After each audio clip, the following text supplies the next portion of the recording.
नमस्ते सबैजनालाई। आज आइतबार मैले थोरै समय पाएको हुनाले भिडियो बनाउँदैछु। आज चाहिँ म तपाईँलाई आइसोथर्मल प्रोसेसको बारेमा पढाउँछु है। हामीले मेनली आइसोथर्मल प्रोसेस भने के हो भन्ने कुरा त अगाडि नै बुझिसकिन्छ बेसिक इन्ट्रोडक्सनमा। हामीले चाहिँ यसको इक्वेसन भने कसरी निकाल्ने र के हो त इक्वेसन आइसोथर्मल प्रोसेसको त्यो हेर्नुपर्छ र आइसोथर्मल प्रोसेसमा ओक डन चाहिँ कति हुन्छ त्यो कुरा पनि हामीले हेर्नुपर्ने हुन्छ है। सो यसको लागि सुरुमा चाहिँ आइसोथर्मल प्रोसेस भने के हो भन्ने कुरा बुझौँ है। यो मैले अगाडि नै बुझाएको थिएँ। आइसो भन्दा बित्तिकै सेम भन्ने बुझ्नु पऱ्यो, सेम। अब यो थर्मल भन्दा बित्तिकै के बुझ्नु पऱ्यो त टेम्परेचर बुझ्नु पऱ्यो। यानि कि टेम्परेचर कन्स्ट्यान्ट हुने जुन प्रोसेस हुन्छ त्यो प्रोसेसलाई हामीले के भनिन्छ त आइसोथर्मल प्रोसेस भनिन्छ। जस्तै कि एउटा प्रोसेस छ, त्यसको इनिसियल स्टेटमा प्रेसर P1 छ हैन, फाइनलमा चाहिँ V1 छ, सरी इनिसियल भोल्युम चाहिँ V1 छ र टेम्परेचर चाहिँ T1 छ भने त्यो फाइनलमा जाँदाखेरि प्रेसर चेन्ज हुन सक्छ है, भोल्युम पनि चेन्ज हुन सक्छ, तर टेम्परेचर के हुनु पर्यो त कन्स्ट्यान्ट नै हुनु पर्यो। यस्तो टाइपको प्रोसेसलाई हामीले आइसोथर्मल प्रोसेस भनिन्छ। र अर्को कुरा पनि हामीले के बुझ्नुपर्छ भने यो जुन आइसोथर्मल प्रोसेस छ नि, जस्तै कि एउटा कुनै पनि एउटा सिलिन्डर छ मानौँ हैन, यो सिलिन्डरमा चाहिँ यसरी पिस्टन लगाइएको छ अरे। अब यसलाई चाहिँ नि हामीले एक्सपान्ड अथवा चाहिँ नि भनौँ न तलतिर अथवा यो पिस्टनलाई चाहिँ माथितिर लाँदाखेरि के कुरा हुन्छ भन्ने कुरा बुझौँ है त। जब हामीले प्रेसर यसमा चाहिँ हामीले माथिबाट प्रेसर लगाएर पिस्टनलाई चाहिँ डाउनवर्ड हामीले तलतिर तानिन्छ, तान्दाखेरि के हुन्छ भित्रको प्रेसर बढ्छ, भोल्युम घट्छ र यो कन्डिसनमा यसमा हिट प्रोड्युस हुन्छ क्या है। अब यो हिट प्रोड्युस भएको कारणले गर्दा त्यो हिटको कारणले यसको टेम्परेचर पनि त बढ्न सक्छ नि त। हो, त्यो टेम्परेचर त अब बढ्न दिन भएन, किनभने टेम्परेचर त हामीले कन्स्ट्यान्ट नै राख्नु छ हो, घट्न पनि दिन भएन, बढ्न पनि दिन भएन। टेम्परेचर हामीले के राख्नु छ त कन्स्ट्यान्ट नै राख्नु छ। त्यही भएर हामीले के गर्नुपर्छ भने कुनै पनि आइसोथर्मल प्रोसेस छ भने त्यसको लागि कुनै पनि सिलिन्डरको एकदम वेल कन्डक्टिङ वाल चाहिँ हामीले लगाउनुपर्छ क्या। त्यसमा भन्नुको मतलब के भने भित्रको हिट बाहिर जान सक्ने, बाहिरको हिट भित्र आउन सक्ने एउटा वेल कन्डक्टिङ एकदम राम्रोसँग कन्डक्ट गर्न सक्ने वाल चाहिँ त्यसमा लगाउनुपर्छ। र यो प्रोसेस कस्तो हुन्छ त स्लो हुन्छ, किनभने मानौँ यसको जुन इनिसियल टेम्परेचर छ त्यो चाहिँ मानौँ 30 डिग्री छ अरे। अब यसलाई चाहिँ मैले कम्प्रेस गरेँ भने के हुनसक्छ त यसमा चाहिँ हिट रिलिज हुन्छ। त्यो हिटको कारणले यो जुन यहाँभित्र भएको जुन हाम्रो सिस्टम छ, सिस्टमको टेम्परेचर 30 देखि 31, 32 पुग्न सक्छ नि त। हो, त्यो नपुगोस् भन्नुको कारणले गर्दा के गर्नुपर्छ भने हामीले भित्रको हिटलाई बाहिर फाल्नुपर्छ हो। र एकैचोटि बाहिर त जान्न नि त भित्रको हिट त, बिस्तारै जाने हो। त्यही भएर के हुनुपर्छ त यो प्रोसेस स्लो हुनुपर्छ। यानि कि थोरै यसलाई तल राख्ने, थोरै हिट रिलिज हुन्छ, त्यो हिटले चाहिँ टेम्परेचर बढाउन सक्दैन र त्यो हिट बाहिर जान्छ। फेरि थोरै कम्प्रेस गर्ने, फेरि त्यहाँपछि थोरै हिट रिलिज हुन्छ, त्यो हिटले पनि टेम्परेचर बढाउन सक्दैन, त्यो हिट बाहिर जान्छ। अथवा हामीले चाहिँ नि यसलाई एक्सपान्ड गर्दा पनि, एक्सपान्सन गर्दा चाहिँ के हुन्छ भने टेम्परेचर घट्छ है। तर यसमा एक्सपान्सन गर्दाखेरि के हुनु पर्यो त टेम्परेचर घट्न पनि भएन, कन्स्ट्यान्ट नै रहनु पर्यो नि त। सो यो एक्सपान्ड हुँदा पनि के हुन्छ भने थोरै एक्सपान्ड हुन्छ, थोरै यसको हिट घट्छ र बाहिरको हिट चाहिँ भित्र आउँछ है, किनभने वेल कन्डक्टिङ वाल छ है। सो रिक्वायरमेन्ट चाहिँ यो दुईवटा भयो। र यसमा चाहिँ हाम्रो के हुन्छ भने इन्टरनल इनर्जीको चेन्ज चाहिँ 0 हुन्छ है, किनभने हामीलाई के थाहा छ त कुनै पनि आइडियल ग्यासको लागि, यहाँ चाहिँ नर्मल्ली हामीले आइडियल ग्यासकै कुरा गरिन्छ।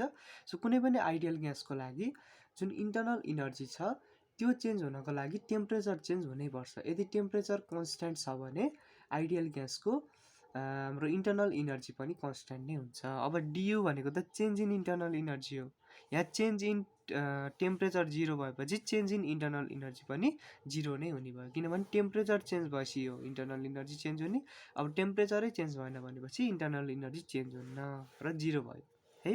र हामीलाई के थाहा छ त फर्स्ट ल अफ थर्मोडाइनामिक्सले के भन्छ, डिक्यु भनेको डियु प्लस डिडब्लु भन्छ हो। यसबाट चाहिँ नि यो डियु चाहिँ हाम्रो 0 भयो भने के हुने भयो त अब डिक्यु भनेको डिडब्लुसँग इक्वल हुने भयो है।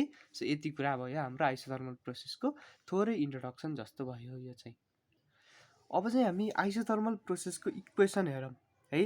यो आइसोथर्मल प्रोसेसको इक्वेसन भने यस्तो इक्वेसन हो जुन चाहिँ हामीले कुनै पनि आइसोथर्मल प्रोसेस यदि हामीले कतै न्युमेरिकलमा पाइयो अथवा कतै चाहिँ नि प्रब्लममा चाहिँ आइसोथर्मल प्रोसेसको कुनै प्रब्लम चाहिँ हामीले पाइयो भने त्यो जुन प्रब्लम छ त्यो प्रब्लममा युज गर्न मिल्ने एउटा इक्वेसन हो है।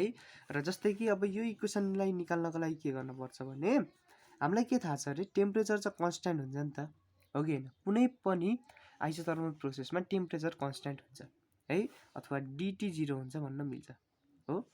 सो टेम्परेचर कन्स्ट्यान्ट हुन्छ र हामीलाई के थाहा छ भने कुनै पनि आइडियल ग्यासको इक्वेसन भने के हुन्छ अरे पिभी बराबर एनआरटी हुन्छ हो, यो कुरा पनि थाहा छ है। So equation of isothermal process निकाल्नलाई चाहिँ हामीले के लिउँ त पहिला आइडियल ग्यास इक्वेसन लिउँ है। सो आइडियल ग्यास इक्वेसन भनेको पिभी इक्वल टु एनआरटी हो है।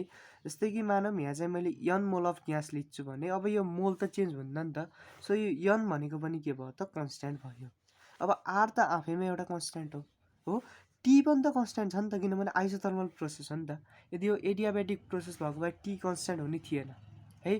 तर यो एउटा के हो त आइसोथर्मल प्रोसेस हो, द्याट्स वाइ टी चाहिँ के छ त यसमा कन्स्ट्यान्ट छ। अब एन पनि कन्स्ट्यान्ट, आर पनि कन्स्ट्यान्ट, टी पनि कन्स्ट्यान्ट।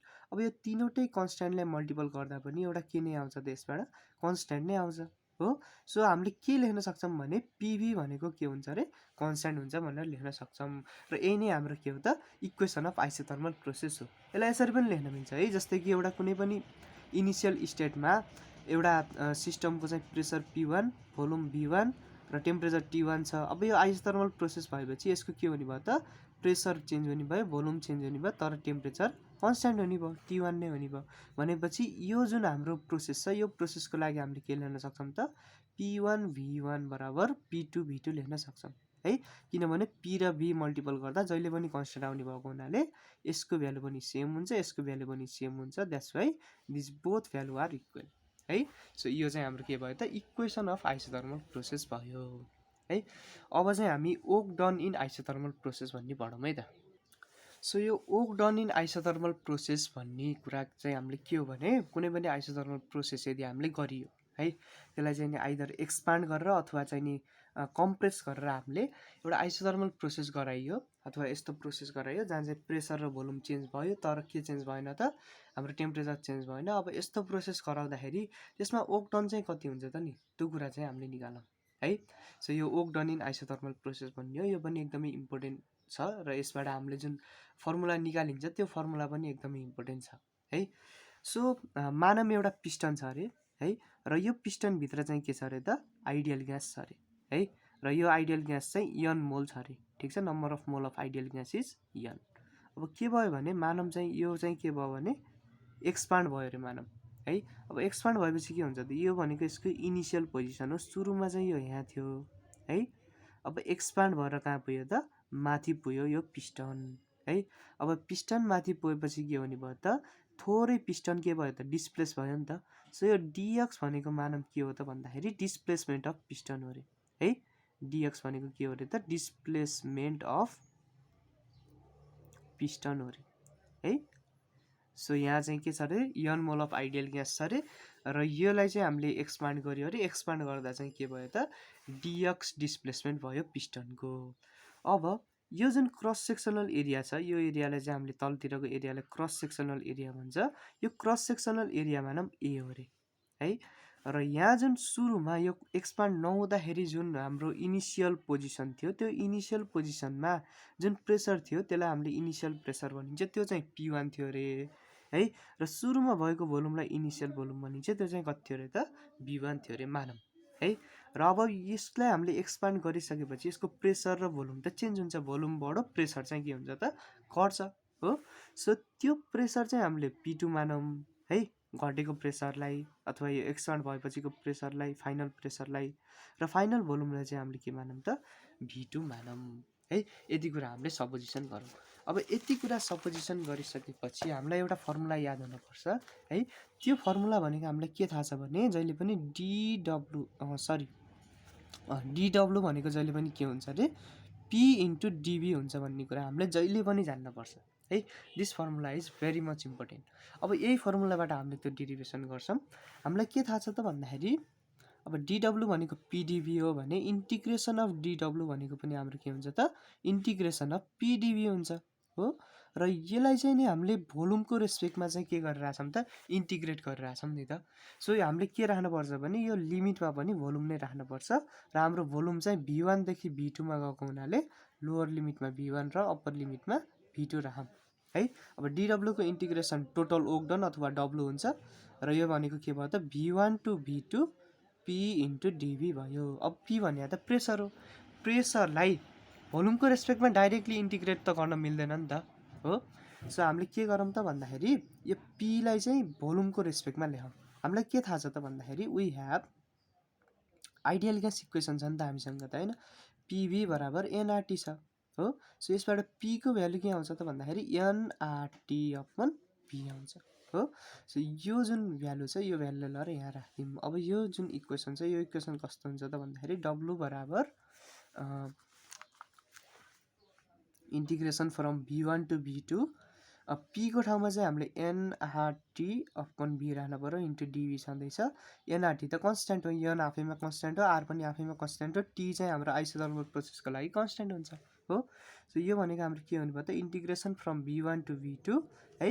एनआरटी चाहिँ अब हामीले बाहिर निकाल्न सक्छौँ, बाहिर निकालेर लेख्छु है त म। एनआरटीलाई बाहिर निकालौँ v1 to v2 1/v into डिभी। र हामीले के थाहा हुनुपर्छ भने integration of 1/x with respect to x भनेको ln x हुन्छ जहिले पनि है। सो यो कुरा याद राख्नु पर्यो। सो यहाँ पनि हाम्रो के हुने भयो त भन्दाखेरि एनआरटी बाहिर छँदैछ हो। सो हाम्रो के हुने भयो त 1/v को चाहिँ हाम्रो इन्टिग्रेसन भनेको ln v भयो र यहाँ चाहिँ लिमिट पनि छ v1 टु v2 ठिक छ ल। र यो ln लाई चाहिँ हामीले log e पनि लेख्न सक्छौँ है, log ev भन्नु र ln v भन्ने एउटै कुरा हो। सो अब यसलाई चाहिँ हामीले खोल्दाखेरि के हुने भयो त एनआरटी सुरुमा अप्पर लिमिट राख्ने ln v2 अनि लोवर लिमिट राखेर घटाउने ln v1 है, यस्तो हुन्छ। र यसलाई चाहिँ हामीले कसरी लेख्छौँ त भन्दाखेरि एउटा लगको प्रोपर्टी हुन्छ कि log a minus log b छ भने यसलाई चाहिँ नि log a/b लेख्न मिल्छ। सो यसरी नै हामीले यो प्रोपर्टी युज गरेर यसलाई चाहिँ के लेख्न सक्छौँ त एनआरटी log e v2/v1 पनि लेख्न सक्छौँ ठिक छ। के लेख्न सक्छौँ त log e v2/v1 अथवा यही भनेको हाम्रो के हो त भन्दाखेरि एनआरटी ln v2/v1 पनि हो है ल। सो यति कुरा हामीले बुझ्न पर्यो। अब यो v2/v1 लाई चाहिँ हामीले प्रेसरको टर्ममा पनि लेख्न सक्छौँ। कसरी लेख्ने त भन्दाखेरि हामीलाई के थाहा छ त भन्दाखेरि फर एन आइसोथर्मल प्रोसेस हैन, एउटा कुनै पनि आइसोथर्मल प्रोसेसको लागि हाम्रो के हुन्छ त भन्दाखेरि p1 v1 बराबर p2 v2 हुन्छ हो। यो चाहिँ हाम्रो इक्वेसन अफ आइसोथर्मल इक्वेसन हो हैन, इक्वेसन अफ आइसोथर्मल प्रोसेस हो।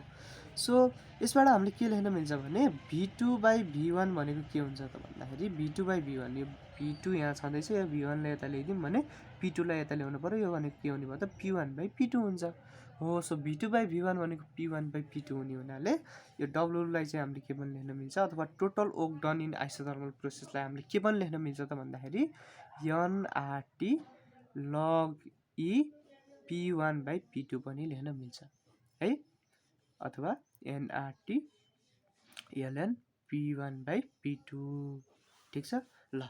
सो यो दुईटा चाहिँ फर्मुला हो हाम्रो है ल। सो अब यो भिडियोको लागि यति नै, हस्त धन्यवाद।